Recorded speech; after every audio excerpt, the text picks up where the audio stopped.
members of the Hells Angels motorcycle gang accused of running a racketeering ring which included robbery, extortion, and murder. The Hells Angels gang holds so much influence that some members behind bars still hold sway over their chapters, running operations from within prison walls. These aren't just hardened bikers. They're criminal masterminds whose reputations for violence and ruthlessness strike fear even among their own ranks.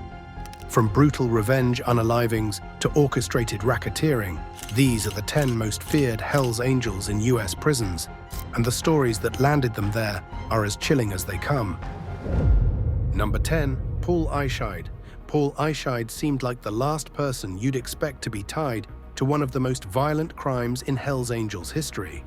By day, he was a sharp-dressed stockbroker in Arizona, living a life that screamed stability and success.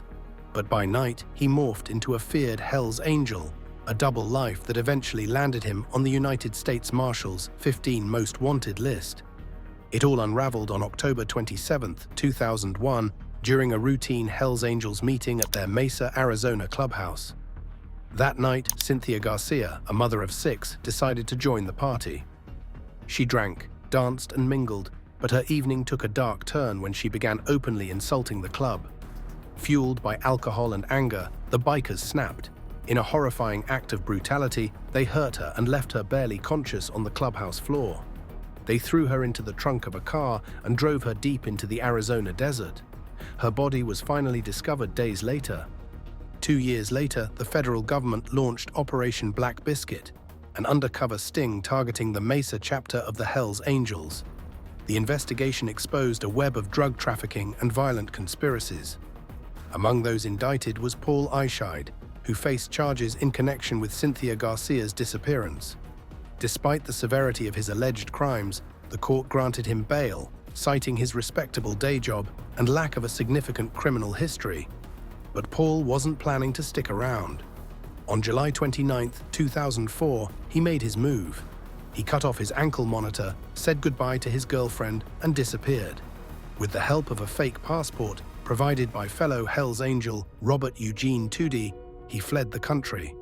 For years, he evaded authorities, living as a fugitive until 2011, when Argentinian police caught him in Buenos Aires. When arrested, Paul had a passport, driver's license, and social security number belonging to Tudi. Even then, his saga wasn't over. Supporters in Argentina started a petition, claiming he had built a life there with a wife and son and arguing that he was being wrongly accused. Over 4,000 people signed it, but it had no real impact.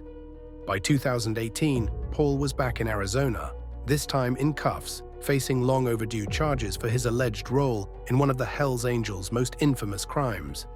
The next angel on our list also did everything possible to avoid ending up in jail, but his actions eventually led to his downfall. Number 9. Christopher Ranieri. Christopher Ray Ray Ranieri was a name that struck fear within and outside the ranks of the Hells Angels. As the president of the Salem, Massachusetts chapter, Ranieri's reputation wasn't just about leadership, it was about ruthlessness. His dangerous nature became glaringly evident in 2014, when he masterminded a plot that ended with an unaliving and a chilling cover-up, cementing his place as one of the Hells Angels' most feared figures. It all began at a motorcycle event in New Hampshire, where Joel Doughboy Silver, a member of the Sonoma County Charter, clashed with a Salem chapter member close to Ranieri. For Ranieri, this wasn't just a dispute, it was an act of disrespect that demanded blood. On July 15, 2014, Silver was lured to the Fresno Hells Angels clubhouse under false pretenses. Once inside, Silver was unalived and the body was disappeared. Silver's remains were incinerated at a crematory. His truck was set ablaze to destroy evidence. To top it off, Ranieri traveled to Fresno to celebrate the unaliving at a party, a chilling display of his cold-blooded demeanor. Ranieri's ruthlessness didn't stop there. As part of the Hells Angels operations, he upheld the club's brutal code, enforcing loyalty through violence. Federal prosecutors tied Ranieri to a larger racketeering conspiracy involving assaults, intimidation, and unalivings. In 2023, a federal jury convicted Ranieri on charges of racketeering conspiracy and conspiracy to commit unalivings, in aid of racketeering. His involvement in Silver's murder and other crimes led to a possible life sentence, reflecting the severity of his actions and the danger he posed. The trial also exposed the Hells Angels' brutal internal culture, where perceived betrayal or disrespect was met with unrelenting violence. Now facing life behind bars, Ranieri's reign of terror has come to an end, but his legacy as one of the Hells Angels' most feared leaders will not be forgotten. But he wasn't the only one who ruled through fear. This next Hells Angels enforcer followed a dark and deadly path that left an entire community shaken. Number 8. Adam Lee Hall. In the quiet town of Pittsfield, Massachusetts, August 2011 marked the start of a horrifying saga that ended in tragedy and landed a notorious Hells Angels member, Adam Lee Hall, behind bars for life. It all began with 3 friends, David Glasser, Edward Frampton, and Robert Chadwell. They were well known in the community. Frampton was active in sports, even participating in the Special Olympics. Chadwell was a counselor helping teens overcome addiction, and Glasser was a friendly, well-liked neighbor. But their lives took a dark turn when they became tangled in Hall's deadly web. Adam Lee Hall, a high-ranking member of the Massachusetts Hells Angels, had a violent history with Glasser. 2 years earlier, Hall had beaten him with a baseball bat, suspecting him of theft. Glasser, determined to do the right thing, reported the assault to police. Hall was arrested, facing charges for the attack, along with drug and weapons offenses.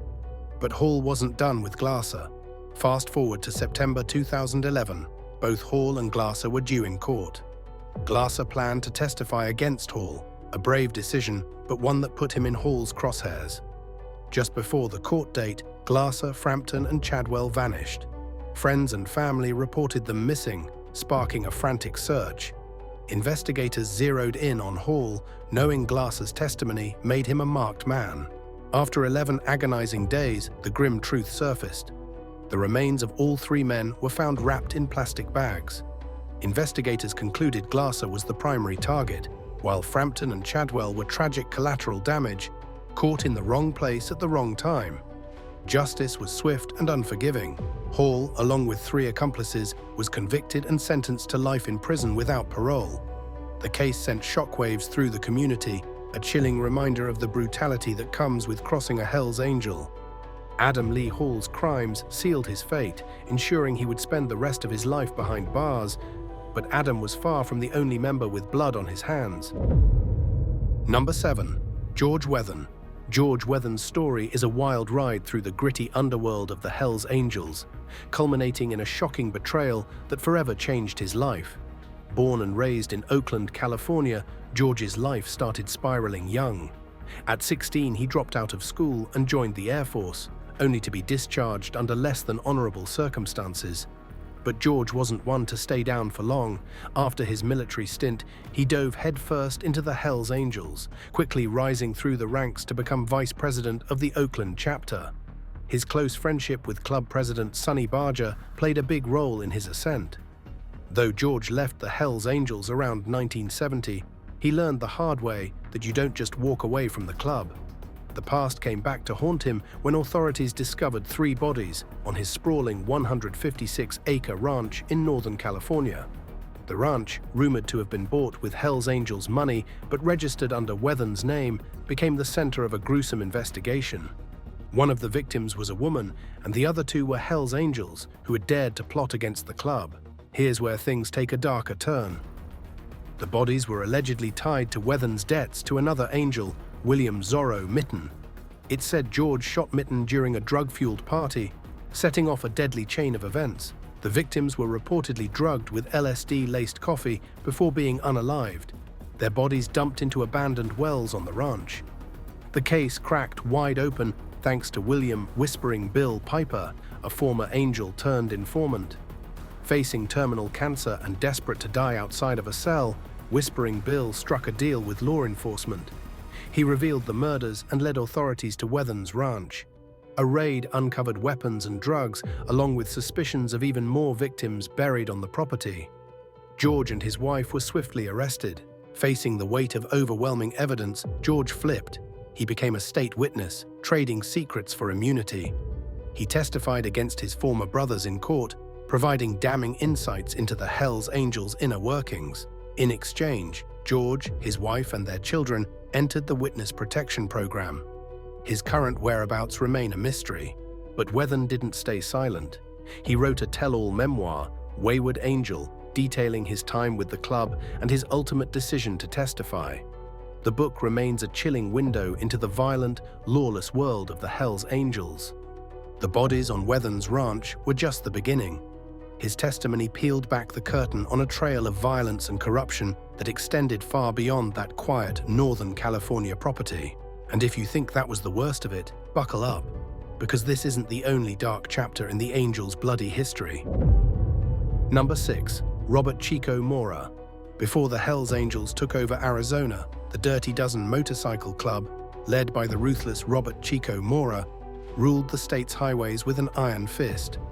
Known for their chilling black and white patch of cobweb-covered dice, the Dirty Dozen struck fear into anyone who crossed their path. Civilians, rival clubs, and law enforcement alike. And at the center of this chaos was Mora, a man whose reputation for brutality and criminal prowess made him both revered and feared. Mora was the driving force behind the club's rise to infamy.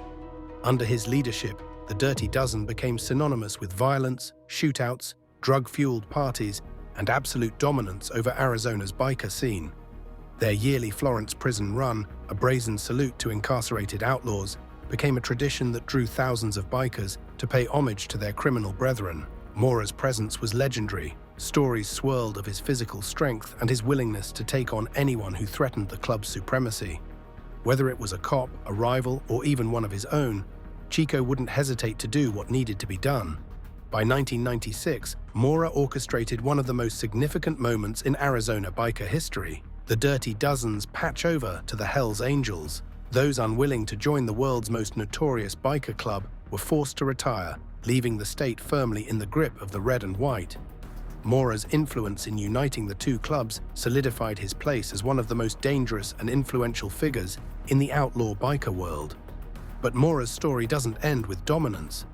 In the 1980s, he was convicted of unaliving someone during a deadly shooting, cementing his reputation as a man who didn't just lead a dangerous life, he lived up to it.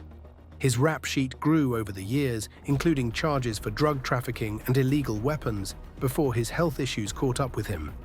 While his ruthless nature kept him out of prison for much of his life, his criminal record and fearsome reputation eventually ensured he saw the inside of a cell, a fitting end for a man whose life was defined by breaking the law. But if Mora's legacy was about uniting Arizona under the Hells Angels banner, Brian Wayne Wentz was about enforcing the club's brutal code, no matter the cost. Number 5. Brian Wayne Wentz. As president of the Salem Charter, Brian Wayne Wentz's reputation preceded him. He wasn't just feared by outsiders, he inspired terror within his own ranks. In July 2014, Wentz played a central role in one of the Hells Angels' most shocking internal betrayals. It all started at a motorcycle event in Laconia, New Hampshire, where Joel Silver, a member of the Sonoma Charter, got into a heated argument with another member. The altercation was seen as a direct challenge to the club's strict code of respect. And for Jonathan Nelson, president of the Fresno Charter, and Russell Taylor, president of the Sonoma Charter, this disrespect couldn't go unpunished. They turned to Wentz, whose reputation for handling problems decisively made him the obvious choice to carry out their deadly plan. Silver was lured to the Fresno Hells Angels clubhouse under the pretense of resolving the dispute. Once there, Wentz didn't hesitate. In a cold and calculated move, he ended Silver's life instantly. The cover-up was as brutal as the crime itself. Silver's body was cremated the next day, his remains erased, and his truck was torched to eliminate any evidence. For years, the crime remained buried, but the walls eventually closed in on Wentz. In 2022, after an exhaustive investigation and a high-profile trial, 3 men were found guilty of Silver's end. The motive was revealed during the trial. Silver had allegedly been involved in an affair with another member's wife, a betrayal the Hells Angels wouldn't tolerate. Brian Wentz, along with Nelson and Taylor, was sentenced to life in prison. But while Wentz enforced the rules with violence, Sonny Barger was the architect of the club's empire. Number 4. Sonny Barger. Sonny Barger wasn't just a name in the world of outlaw bikers, he was the name. The founder of the Oakland chapter of the Hells Angels and the club's national president, Barger epitomized the dangerous allure of the one-percenter lifestyle. He took a California-born motorcycle club and turned it into an international symbol of rebellion, loyalty, and fear. But behind the legend was a man whose life was as dangerous as the myth he created. Born in Modesto, California in 1938, Barger had a rough start. He dropped out of school in 10th grade, forged his birth certificate to join the army at 16, and got kicked out when his deception was discovered. But these early setbacks only hardened him for the life he would lead. Inspired by the outlaw image in The Wild One, he sought a brotherhood that would let him live on his terms. In 1957, he founded the Oakland chapter of the Hells Angels and quickly became the club's most iconic figure. Under Barger's leadership, the Angels became synonymous with mayhem. From violent clashes with law enforcement to headline-grabbing chaos at the Rolling Stones' infamous Altamont concert, in 1969, Barger was always at the center of the storm. His reputation as a fighter, strategist, and ruthless enforcer kept him in control, even when the club spiraled deeper into organized crime. Drugs, weapons, and violent turf wars became a way of life for the Hells Angels, and for Barger himself. Barger's criminal resume was as long as his legendary rides. He faced charges ranging from heroin possession and gun running to conspiracy and unaliving. In the late 1980s, he was convicted of plotting to blow up the clubhouse of the rival Outlaws motorcycle gang, earning him a 4-year stint in federal prison. His time behind bars only added to his mystique, solidifying his status as the ultimate outlaw. Even cancer couldn't slow him down. After losing his vocal cords to laryngeal cancer in the 1980s, Barger kept riding, adapting with a full face helmet to protect the hole in his throat. By the time of his pass in 2022, Barger had spent over a decade of his life in prison, yet he shrugged it off as part of the game. His reign defined the Hells Angels' legacy, but Thomas Heath took their violent reputation to new heights, becoming one of the gang's most dangerous enforcers. Number 3. Thomas Heath.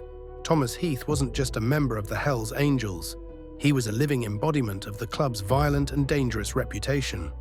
A longtime fixture in the Ventura chapter, Heath's criminal history reads like a guidebook to outlaw life, from violent assaults to deadly bombings. By the time he was sentenced to 35 years to life in prison at age 64, Heath had cemented his place as one of the most dangerous figures in the club's history. Heath's violent streak came to public attention in the 1970s, when he played a central role in a deadly bombing targeting a rival gang, the Mongols. The 1977 explosion at a Los Angeles auto shop targeted a 15-year-old boy and a 22-year-old man. Collateral damage in a bloody turf war between two of the country's most feared biker gangs. Convicted of second-degree unaliving in 1994, Heath served 7 years for the crime, but his time behind bars did little to curb his violent tendencies. In 1992, Heath's reputation for brutality grew darker. Convicted of mistreating his wife with a deadly weapon, he was sentenced to another 7 years in prison. Prosecutors revealed that Heath had also threatened to silence witnesses through intimidation, a chilling tactic that underscored his dangerous nature. By 2010, Heath was back in Ventura, living with a woman who asked him to leave her home. Heath's response was a terrifying reminder of his violent past. He refused to move out, threatening to end both the woman and her son, and even invoked the Hells Angels, warning that the club would harm her if she pushed the issue. When police arrived, Heath doubled down on his threats and was arrested. During his trial, prosecutors argued that Heath's crimes were inseparable from his affiliation with the Hells Angels, portraying him as a dangerous enforcer for the gang.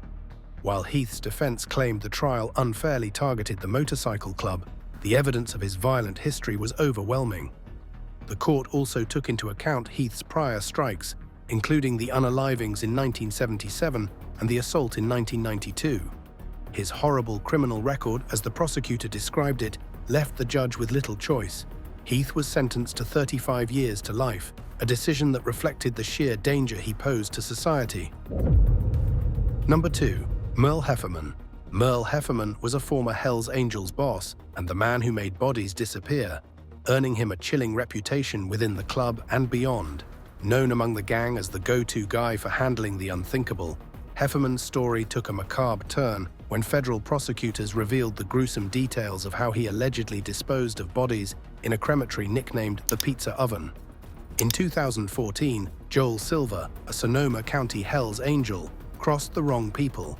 Silver's perceived disloyalty sealed his fate when he was lured to the Fresno Hells Angels clubhouse, where he was unalived by a high-ranking member. But the club wasn't content with simply silencing Silver. They wanted to erase all evidence.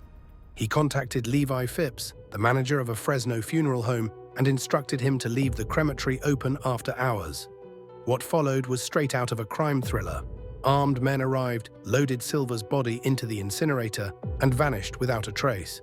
Phipps later testified that Heerman warned him to stay silent, a threat backed by years of the Hells Angels' fearsome reputation. But Joel Silver wasn't the only one. Prosecutors alleged that Heerman facilitated the disposal of at least 3 other bodies in a similar fashion. Among them was Robbie Huff, a Hells Angel who disappeared in 2015, and Art Karasis, who vanished in 2016. Phone records and testimony linked Heerman to these disappearances, solidifying his role as the Angels' grim fixer. Even more chilling, the government suggested there might be additional victims yet to be identified. While Heerman wasn't charged with these additional disappearances, his role in the Silver case led to a conviction for obstruction of justice. In October 2022, he was sentenced to 4 years in prison. Silver's grim fate revealed the club's cold-blooded nature, but this next Hells Angels member took brutality to a whole new level. Number 1. Raymond Foakes. Raymond Rainman Foakes was a force of nature, a man whose reputation for brutality and control made him one of the most feared leaders of the Sonoma County Charter. As president, Foakes enforced the rules and ruled with an iron fist, and his violent response to betrayal showed just how dangerous he could be. When a fellow Hells Angels member crossed an unforgivable line by having an affair with Foakes' common-law wife, Rainman made sure the punishment sent a message no one would forget. The man was lured into a warehouse, and then Foakes and several other members mistreated him. But Foakes didn't stop there. He turned his wrath on the man's wife, mistreating her and threatening her life to keep her silent. Foakes wasn't just dangerous to individuals, he was a master of organized intimidation. His involvement in the Hells Angels stretched beyond personal vendettas into a broader world of crime and control. The Department of Justice tied him to a racketeer-influenced and corrupt organization's conspiracy, showcasing the web of violence and criminal activity he used to maintain power. Ultimately, Foakes' violent tendencies caught up with him. A federal jury convicted him on charges of RICO conspiracy, mistreatment with a deadly weapon in aid of racketeering, and witness intimidation. The brutal beating he orchestrated wasn't just a personal vendetta, it was part of a larger, calculated strategy to instill fear and maintain order within the Hells Angels. For his crimes, Foakes now faces up to 60 years in prison, a sentence that reflects the sheer danger he posed both inside and outside the biker world.